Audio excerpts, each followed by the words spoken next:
El bar Tokio fue un bar que atravesó las décadas del 20 hasta el 50. Estaba en la esquina de 20 y 25, frente a la farmacia del pueblo, de Casa Bo y haciendo cruz con la tienda las 14 provincias. La característica fundamental fue que sus dueños eran japoneses auténticos. Por lo tanto, si bien no había nada de simbología oriental, un halo de la magia del país de los ciruelos circundaba todo el ambiente. Ocupaba toda la esquina y tenía entrada por la 8ª y por la 20. Estaba casi 1 metro bajo el nivel del piso, por lo que había que bajar una gran escalera para acceder a la zona de las mesas. También características eran sus ventanas de madera estilo guillotina que se abrían y se cerraban de arriba hacia abajo. Arrancó siendo un lugar lujoso, con una boisería de cedro y un empapelado con arabescos. Las mesas eran cuadradas clásicas y las sillas tonet. Sobre todo en la década del 20, el bar fue epicentro de todo acontecimiento social importante, como los cumpleaños de señoritas destacadas de la época, fiestas de egresados y demás celebraciones, siempre con una corte de mozos japoneses engalanados para la ocasión. Sobre la 20 había un lugar habilitado para las familias. Era muy raro que en esa época una mujer o un niño se sentara a tomar o a comer algo en un bar. Por eso, para esas ocasiones, se habilitaba un reservado especial casi siempre al fondo o al costado del bar en cuestión. Allí, el submarino con vainillas o el baby biscuit eran la delicia de los niños. En los meses de calor, los japoneses sacaban alguna mesa sobre la 25.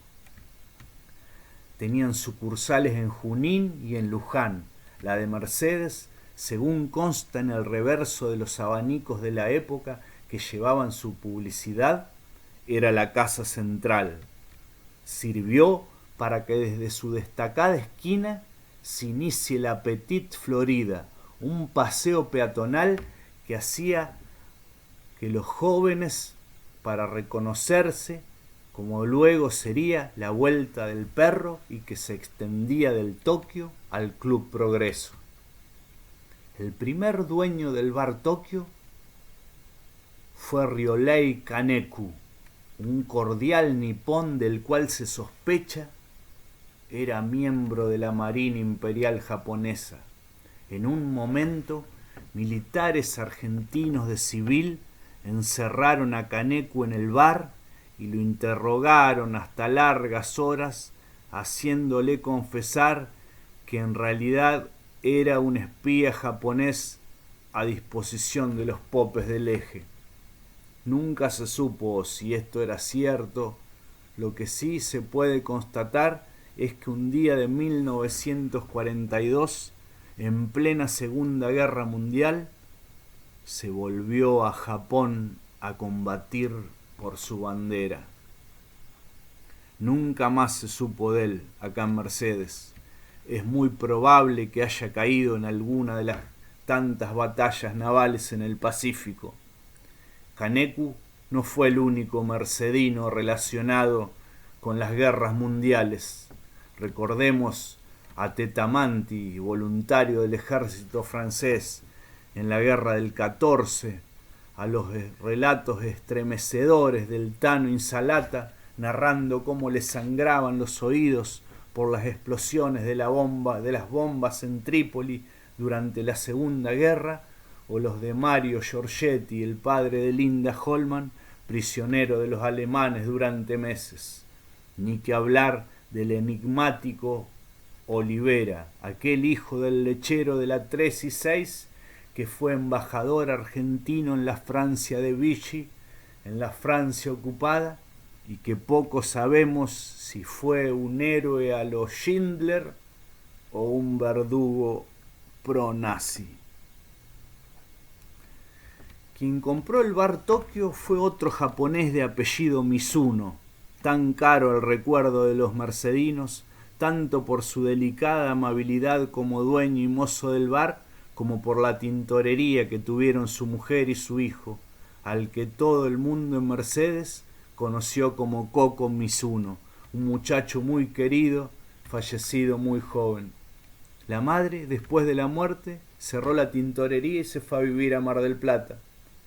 El traspaso de Kaneko a Mizuno da paso para presentar a una pequeña galería de habituales concurrentes al bar Tokio, como el escribano Salomone, al que Mizuno le vendió una casa y una bicicleta para poder comprar el bar.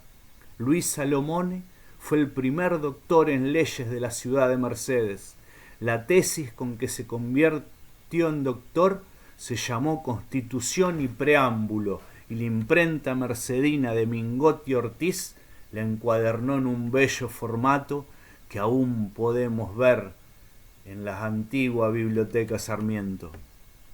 Otro habitué citado en muchos libros de misceláneas de Mercedes fue el loco Cailac, un desequilibrado que se creía médico y escribía recetas en las servilletas.